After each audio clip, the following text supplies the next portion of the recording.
तो मैंने पहले भी बताया था कि डिसीजन मेकिंग जो होता है वो हैफेजर्ड मैनर में तो होता नहीं, किसी को भी रैंडमली हम चूज नहीं कर लेते ना। इसका एक प्रोसेस होता है proper.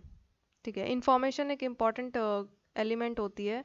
When ever you are making any decision, एक क्रिटिकल चीज़ होगी इंफॉर्मेशन जिसकी बेसिस पे आप लोगे। तो आइए देखते हैं कि कैसे क्या क्या स्टेप्स हैं डिसीजन मेकिंग के। तो सबसे पहला हमारा स्टेप है कि परसेप्शन। परसेप्शन का मतलब होता है कि आइडेंटिफिकेशन ऑफ द प्रॉब्लम। आपकी प्रॉब्लम क्या है, किसके कंसर्निंग आप डिसीजन ले रहे हो। ठीक है, आपका प्रॉब्लम हो सकता है प्रोडक्शन टारगेट। प्रोडक्शन टारगेट यानी कि आपने प्रोडक्शन कितना करना है ना, कितना आप कितने यूनिट्स ऑफ गुड्स आप प्रोड्यूस करोगे with in a period of time. ये हो सकता है एक प्रॉब्लम। तो इसके बारे में आपको डिसाइड करना हो सकता है। आपको सेल्स टारगेट डिसाइड करना हो सकता है। ठीक है, कुछ कुछ भी प्रॉब्लम हो सकती है। कैपिटल एक्विजिशन हो सकता है एक प्रॉब्लम, कि कितना पैसा उठाएं और कहाँ कहाँ से उठाएं, क्या है ना। आपका एक प्रॉब्लम हो सकता है, आपका एक प्रॉब्लम हो सकता है डिसीजन मेकिंग का, कि सेल्स कैसे बढ़ाएं, how to increase sales, sales increment. ठीक है, मान लीजिए 10% से आप अपने सेल्स को इंक्रीज करना चाहते हो या 20% से, तो आप क्या टारगेट रखो, कितना अपना सेल्स आपको बढ़ाना चाहिए। ठीक है, आपका कोई एक प्रॉब्लम हो सकता है कि वेजेस एंड सैलरी फिक्सेशन, कि कितनी आप अपने एम्प्लॉयज़ की या अपने लेबरर्स की पे कितनी आप फिक्स करो, उनका रेम्यूनरेशन आपका कितना होना चाहिए। तो ये चीज़ें हो सकती हैं, जिसके बहुत सारी चीज़ें हो सकती है जिसके रिगार्डिंग आपको डिसाइड करना होता है। नेक्स्ट स्टेप, तो आप वो आइडेंटिफाई करते हो कि हमें करना क्या है, किस चीज़ के बारे में हमें डिसीजन लेनी है। देन नेक्स्ट स्टेप होती है कि इन्वेस्टिगेशन और एनालिसिस। इन्वेस्टिगेशन एनालिसिस वाले स्टेप में हम देखते हैं कि जो भी हमारा प्रॉब्लम है, हम उसको तोड़ते हैं, छोटे छोटे भागों में तोड़कर उसको समझते हैं, है ना, कि ये किस तरीके की प्रॉब्लम है। जैसे आपने अगर प्रोडक्शन टारगेट अगर आपने डिसाइड करना है कि आपका प्रोडक्शन टारगेट क्या होगा, तो उसकी एनालिसिस आप कैसे कर सकते हो। आप कॉस्ट स्ट्रक्चर देख सकते हो, कॉस्ट स्ट्रक्चर।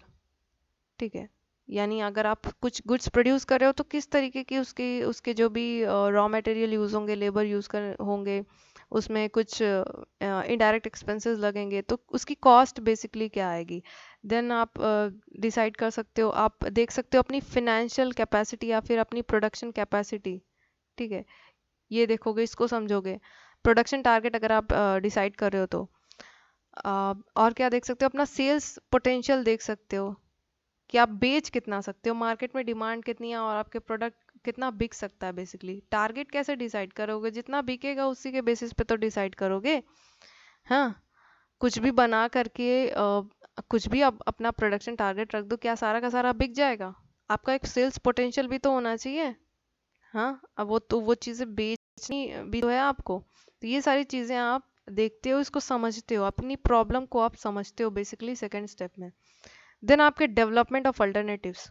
ठीक है, इसमें आप बहुत सारे ऑप्शंस ऑप्शंस निकाल के लाते हो, एनलिस्ट करते हो, यानी एक लिस्ट बनाते हो कि क्या क्या हमारे अल्टरनेटिव्स हो सकते हैं। जैसे अगर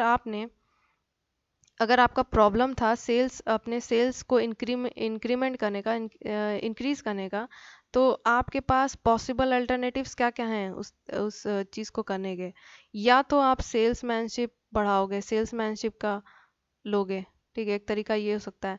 एडवर्टाइजिंग कर सकते हो, जिसके थ्रू आप अपने सेल्स को बढ़ाओगे। ये एक अल्टरनेटिव हो सकता है आपके पास। अ, आपके पास अल्टरनेटिव हो सकता है कि स्विच कर सकते हो आप न्यूअर डिस्ट्रीब्यूशन टेक्निक्स पे, या फिर ज़्यादा से ज़्यादा आप आउटलेट्स खोल सकते हो, अपने रिटेल आउटलेट्स बढ़ा सकते हो। या फिर अगर आपकी ट्रेडिशनल सिस्टम है डिस्ट्रीब्यूशन का, तो आप एक नई चीज़ में एंटर कर सकते हो, ई कॉमर्स में एंटर कर सकते हो। ठीक है, ये पॉसिबल अल्टरनेटिव्स आपके पास हो सकते हैं इस प्रॉब्लम को सॉल्व करने के। देन आप इस थर्ड स्टेज में उन सारे सॉल्यूशंस को, यानी एक सॉल्यूशन की लिस्ट को आप बना देते हो, ठीक है, कि इसमें से हम क्या क्या कर सकते हैं, solution number 1, solution number 2, solution number 3, ये सारी चीज़ें, ठीक है। देन आपका फोर्थ स्टेज है कि इवैल्यूएटिंग द अल्टरनेटिव्स। आपने जो भी सॉल्यूशन एनलिस्ट किया, आपने जो भी सॉल्यूशन की लिस्ट बनाई, उसमें से आप देखते हो कि उनका मूल्यांकन करते हो। आप देखते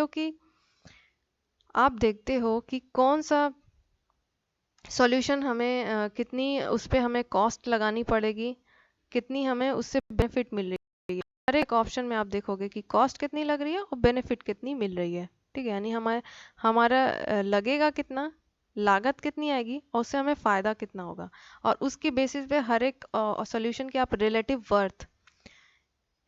वर्थ को, ठीक है, डिटरमाइन करते हो। और जब भी आप इवैल्यूएट कर रहे हो अल्टरनेटिव्स को, तो आप अपने हमेशा अपने रिसोर्सेज को भी ध्यान में रखते हो कि हमारे पास संसाधन कितने हैं, हमारी कैपेसिटी कितनी है, हमारे पास टेंजिबल सोर्सेज कितने हैं, जैसे मेन मनी मटेरियल कितने हैं, इनटेंजिबल रिसोर्सेज कितने हैं, एक्सपर्टीज कितनी है। हम हर एक सॉल्यूशन को तो ले नहीं सकते, ठीक है। हम एडवर्टाइजिंग कर सकते हैं, सेल्समैनशिप कर सकते हैं, ई कॉमर्स, अगर हमको लगता है कि ई कॉमर्स में हम नहीं उतर सकते, हमारी कैपेबिलिटी नहीं है, हमारे उतनी एक्सपर्टीज नहीं है, तो हम इस चीज़ को कैंसिल आउट कर देंगे ऑल टुगेदर कि ये अल्टरनेटिव हमारे लिए है ही नहीं, क्योंकि हमारे रिसोर्सेज कॉन्स्टेंट्स है ना, हमारे पास एक्सपर्टीज नहीं है ई कॉमर्स को चलाने की, ठीक है। तो ये फोर्थ स्टेज होता है आपका। देन आपका आता है सेलेक्टिंग द बेस्ट अल्टरनेटिव। अब जो आपने इवैल्यूएशन करा है अल्टरनेटिव्स का, उसमें आप देखोगे कि आपका बेस्ट क्या है ना। आपका जो बेस्ट अल्टरनेटिव होगा उसकी कॉस्ट मिनिमम होगी, सबसे कम लागत होगी, आपके जो रिसोर्सेज है वो विद इन रिसोर्सेज में आपका वो अल्टरनेटिव पूरा हो जाएगा, और आपकी बेनिफिट जो होगी उसमें से वो मैक्सिमम आपको मिलेगी, ठीक है।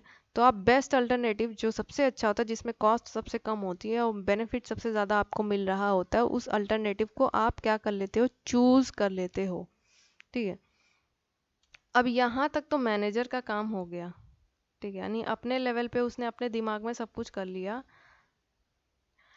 यहाँ पर हाँ तो कंप्लीट हो जाना चाहिए डिसीजन मेकिंग का, लेकिन नहीं, आपका जो भी उस डिसीजन से प्रभावित हो रहे हैं, यानी आपने आपका जो अल्टरनेटिव आपने सेलेक्ट किया उसको इम्प्लीमेंट कौन करेगा, ठीक है, उसको एक्शन में लाएगा कौन, जो भी उसके कंसर्निंग एम्प्लॉयज़ हैं, वर्कर्स हैं, या फिर जो भी हैं, उनको हमें कम्युनिकेट करना पड़ेगा कि देखो भाई हमने ये डिसीजन लिया। तो आपने डिसीजंस को कंसर्न्ड एम्प्लॉयज़, वर्कर्स, जो भी पार्टीज़ हैं, उनको आपने बताना होगा कि ये चीज़ें हमने डिसाइड करी हैं, ठीक है।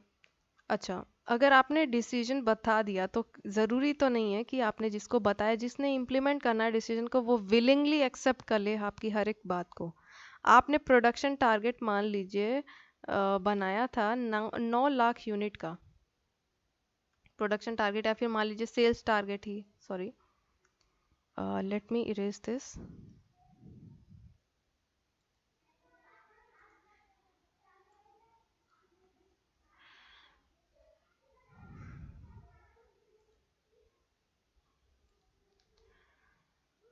तो आपने जो सेल्स टारगेट है, आपने सेल्स टारगेट को बना लिया 9 लाख यूनिट, और अपने वर्कर्स को बता दिया कि 9 लाख यूनिट हमें प्रोड्यूस करना है विद इन, सॉरी, अपने एम्प्लॉयज़ को बता दिया, अपने मार्केटिंग एम्प्लॉयज़ को आपने बता दिया कि हमें 9 लाख यूनिट बेचना है किसी भी हाल में, ठीक है।